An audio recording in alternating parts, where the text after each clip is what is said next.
자, 황기식의 국제시장, 국제뉴스를 좀 정리해 보겠습니다. 동아대 국제전문대학원 황기식 교수 스튜디오와 함께합니다. 어서 오십시오. 어서 오십시오. 안녕하십니까. 자, 첫 번째 소식은 미넨 안보회의가 종료가 됐습니다. 나토 확대 문제, 정찰 풍선 문제, 북한 미사일 등등 주요 현안이 논의됐다고요? 미넨 안보회의 상당히 관심을 가지고 있는 국제 안보 분야 가장 큰 회의거든요. 예.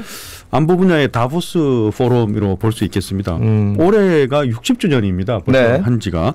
여기서 안보 분야 관련해서는 많은 논의를 하는데 지난 주말에 3일 동안 독일 미넨에서 개최됐는데 이번에 좀 전쟁 문제도 있고 또 정찰 풍선 문제도 있고 그러니까 상당히 좀 관심을 가졌거든요. 네. 또 누가 참석을 하느냐도 좀 궁금했고요. 네. 정상급은 한 40명 정도가 참석을 했습니다. 네네. 에스토니아 총리, 핀란드 총리, 스웨덴 총리 그리고 그 카밀라 해리스 미국 부통령도 직접 참석을 했으니까. 예. 근데 외교 국방장관도 한 100명 정도 참석을 하더라고요.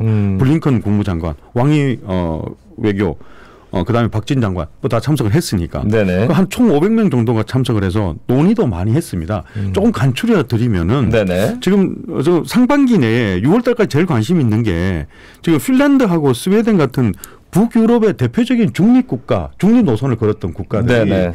지금 그 우크라이나 전쟁 때문에 상당히 안보에 불안감을 느끼니까 나토에 빨리 가입하겠다라고 얘기를 했거든요. 이 부분을 어떻게 해결을 할까? 나토 회의가 지금 그 7월에 있거든요. 그럼 7월 전에 해결을 해야 됩니다. 네. 그럼 이 부분이 좀 합의가 될까 생각했는데 여기에 좀 문제점이 있었거든요. 핀란드하고 스웨덴이 동시에 가입을 하느냐? 그 다음에 아니면은 좀 반대가 있는 스웨덴을 좀 나중에 가입하고 핀란드가 먼저 가입하느냐 이런 문제점도 있었습니다. 스웨덴은 왜 좀 약간 걸림돌이 있냐고 한다면 나토의 지금 핵심 역할을 하는 트르키예가 반대를 하고 있거든요. 스웨덴이 우리 트르키예가 가장 골치 아파하는 쿠르드족 분리 독립 문제를 우리 트르키예 중앙정부가 그렇게 민감하게 생각을 하는데 뒤에서 은근히 돕는 북유럽 국가가 있다. 쿠르드족을 은근히 지원하는. 그래서 우리 쿠르드족의 분리 독립을 지원을 해서 트르키예가 이게 은근히 이게 좀 분단되는 걸 바라는 거냐.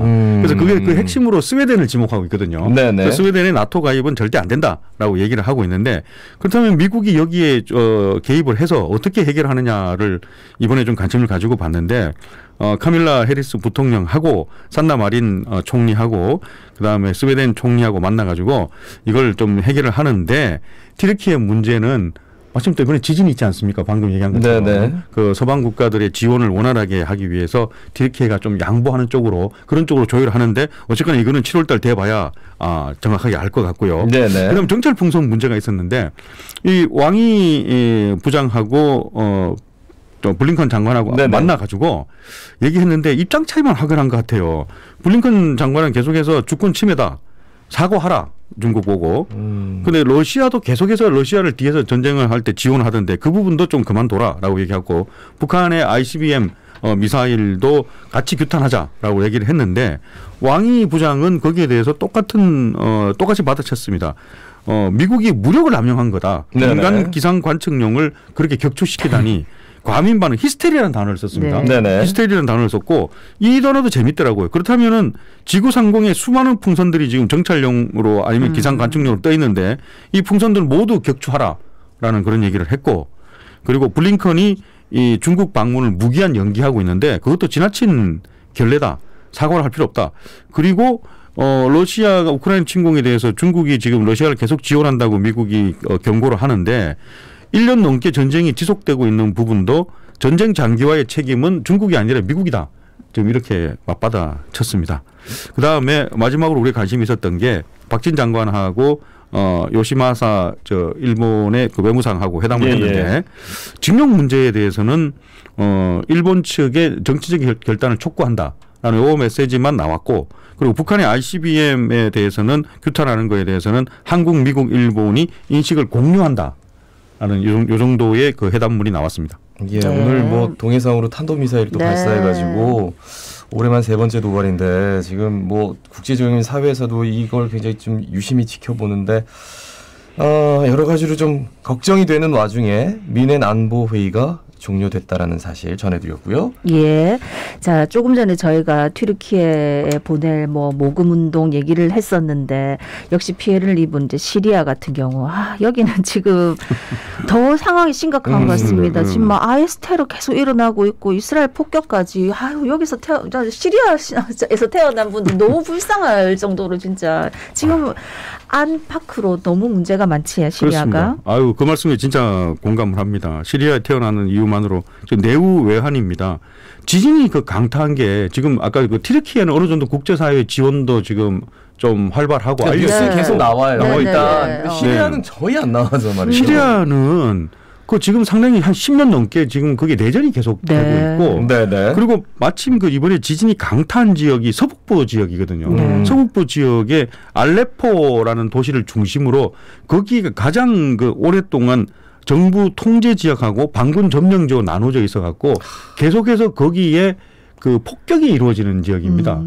반군의 중심 지역이라고 보시면 됩니다. 우리가 봤을 때는 반군이지만은 그쪽에서 봤을 때는 사실 시아파하고 수니파의 세력이 어느 세력이 큰 지역이냐고 보기 때문에 반군이라고 표현할 수도 없겠습니다만은 하여튼 몇 년 전에 쿠르디 생각나시죠? 3살짜리 아이 해상가 바로 그 지역입니다. 그 지역을 탈출하려는 사람만 해도 난민이 500만 명이 그 지역에서 발생하고 있고 지금까지 내전 10년 동안 사망한 사람만 40만 명이 넘습니다.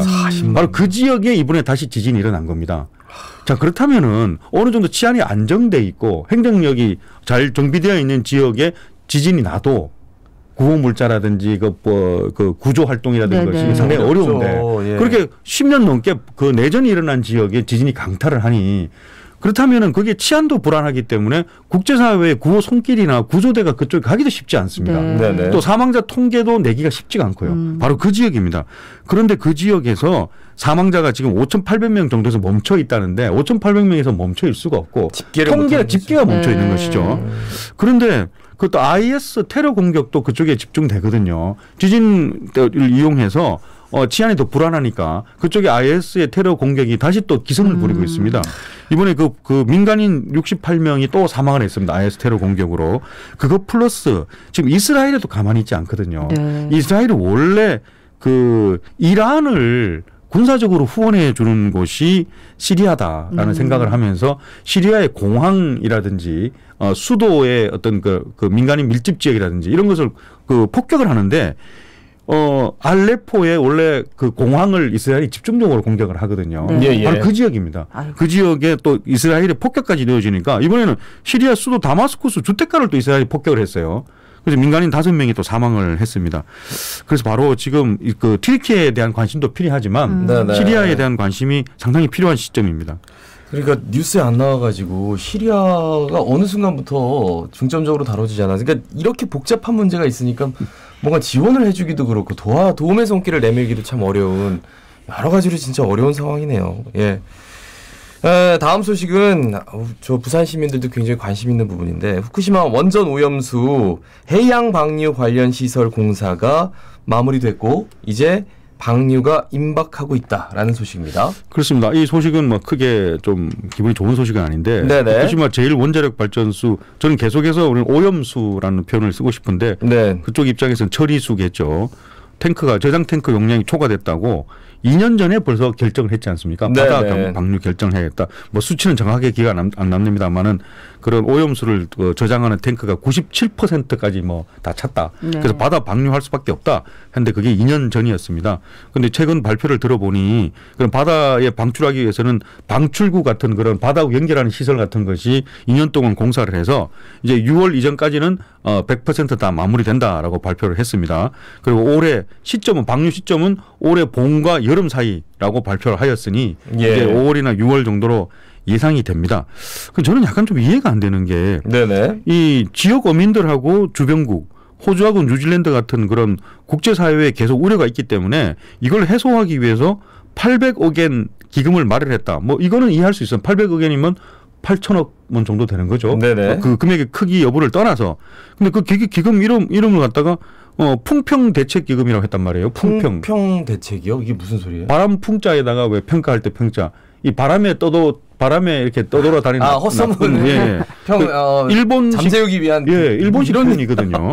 그래서 애꿎은 피해라는 뭐 그런 겁니다. 나쁜 소문에 따라서 애꿎게 피해를 본다 이런 거거든요. 과연 이게 진짜 풍평이라는 단어가 어울리는 그런 건지 모르겠습니다. 예. 주변국의 우려가 풍평인가요?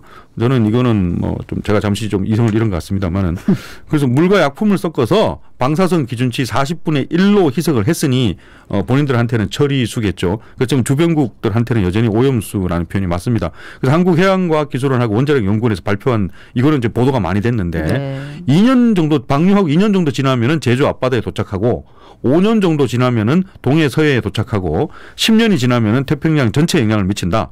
그래서 제주도에 얼마 정도 피해를 입습니까? 그러니까 연간 한 4천억 원 정도 피해를 입는다라고 발표를 했습니다. 그러면서 이런 문제점을 지적을 했는데 과연 일본에서 발표하는 자료 즉 40분의 1로 희석했다 뭐 이런 것을 핵심 데이터를 공개하지 않기 때문에 과연 이것을 자료를 신뢰할 수 있느냐라는 그런 건 뼈 아픈 지적이고요. 그다음에 앞으로 계속해서 계획대로 정확하게 그 양과 그런 희석수를 갖다가 그대로 계획대로 방출한다는 보장이 어떻게 있겠느냐. 모니터링을 허용하지도 않는데 그래서 감시가 계속해서 필요하다라고 했고 최근에 여론조사를 보면 한국인이 그 대일본에 대해서 호감이 어느 정도 좀 상승하는 입장이 있더라고요. 지금 코로나 다 끝나고 난 다음에 일본 방문도 올라가고. 근데 여기 모처럼 그 대일본 호감도 상승하는데 여기 악영향을 끼치지 않기를 바랍니다. 안 끼칠 수가 없을 것 같고. 아니 저는 이게 뭐 자꾸 오염수 처리수 얘기를 하는데 후쿠시마 원전의 노시미 용융 그러니까 핵다발이 녹았어요. 그거를 물로 식혔단 말이에요. 근데 아직도 안 식었어요. 그걸 계속해서 빼가지고 옆에다 그냥 쌓아놨단 말이에요.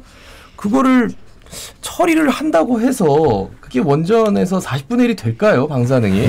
그러니까 자료도 제대로 공개도 안 하고 제가 지난번에도 좀 흥분해가지고 그 말을 했었는데 그럼 이렇게 결정한 사람들이 아침 저녁으로 물 한 다발씩 1리터씩 먹고 안전하다 하는 걸 보여주든지. 아니 그리고 그때 당시 후쿠시마를 살리자 해가지고 연예인들이나 그 아나운서 NHK 아나운서가 나와가지고 막 후쿠시마 음식 먹었거든요.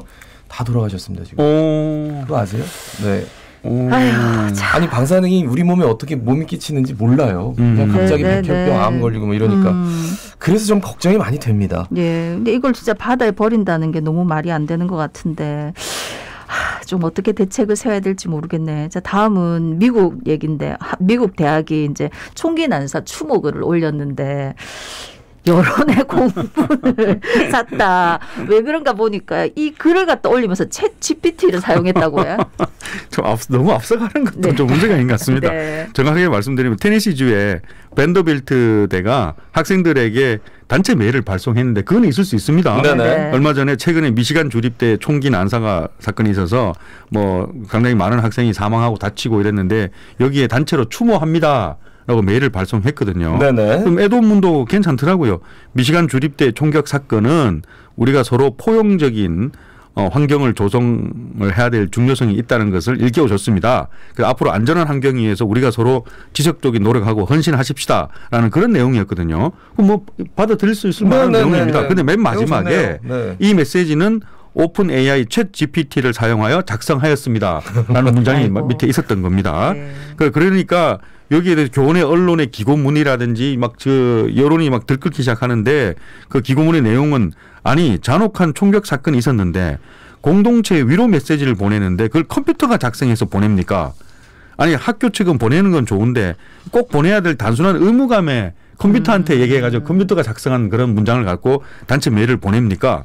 유가족이나 고통받는 사람들에서 공감이 이렇게 부족하십니까? 라고 했습니다. 여론이 안 좋아지니까 대학이 사과문을 발표했는데 사과문도 괜찮았습니다. 포용을 강조하는 메시지 자체는 좋았습니다. 그렇지만 슬픔과 비극의 시기에 저희가 대학 본부가 챗 GPT로 소통을 시도한 것은 우리 대학의 가치와는 모순되기 때문에 사과합니다. 이렇게 발표했습니다. 이것도 챗 GPT로 그러면 안 되는데 그죠? 도움을 받을 수도 있는 거잖아요. 그러니까 이 정도인데. 그럼 미국 시민 방금 말씀 재밌는 말씀이네요. 미국 시민 800명 대상으로 조사를 하니까 AI가 앞으로 우리 사회에 이익이 될 거다. 9% 앞으로 해가 될 거다. 41% 뭐 이렇게 대답을 했습니다. 그러니까 꼭 사람이 해야 될 일이 있는데 하필 또 이런 거를 이용을 해가지고 공분을 사는 사람의 정서라는 게 있는데 이게 참 그렇습니다. 마지막 소식이 될 것 같습니다. 유럽의 천연가스 가격 전쟁 전 수준으로 하락했고 수입선 다변화 노력 덕분이다. 이런 얘기예요. 그렇습니다. 이게 좀 반가운 소식입니다. 우리 많이 걱정했거든요. 그렇죠. 유럽의 그 러시아 전쟁 때문에 가스 다 공급을 차단하고 이러니까. 근데 그 전쟁용 수준 내려왔습니다. 독일의 메가와트 시간당 메가와트 사용량을 보니까 가격을 보니 49유로로 내려왔거든요. 네네. 7만 원 정도로. 전쟁 바로 직후에는 320유로까지 올라갔었거든요. 근데 이것이 이제 전쟁 전 가격 7만 원 수준까지 다 내려왔으니까 이유가 뭐냐? 다행인데 유럽 겨울 날씨가 최근에 유난히 따뜻해요. 네. 오늘 아침에도 검색을 해보니 대부분 다 15도, 16도를 넘어가거든요. 네네. 상당히 따뜻한 날씨 덕분이고요. 그리고 러시아 천연가스를 대체하는 노력, 대체제를 확보하자는 노력이 상당히 좀 적중했고 수입선도 다변화했기 때문에 그다음에 에커 천연가스 터미널도 건설하자. 그래서 러시아에 대한 의존도 낮추기 전략을 많이 지난 2년 동안 써왔는데, 네네. 1년 동안 써왔는데 이것이 상당히 적중한 그런 결과라고 봅니다. 네. 예. 오늘 말씀은 여기까지 듣겠습니다. 고맙습니다. 고맙습니다. 네. 고맙습니다. 지금까지 동아대 국제전문대학원 황기식 교수였고요. 오늘은 노래로 좀 마무리를 하겠습니다. 월요일 힘내시라고 채환의 화이팅 남기고 좀 물러갈게요. 월요일이니까 아이고 내일 힘도 없다 하시지 마시고 오늘 좀에 힘내보입시다. 자갈치 준비 18,090회 박상환이었습니다. 아나운서 김도윤이었습니다. 오늘도 힘찬 하루 보내십시오. 고맙습니다. 고맙습니다.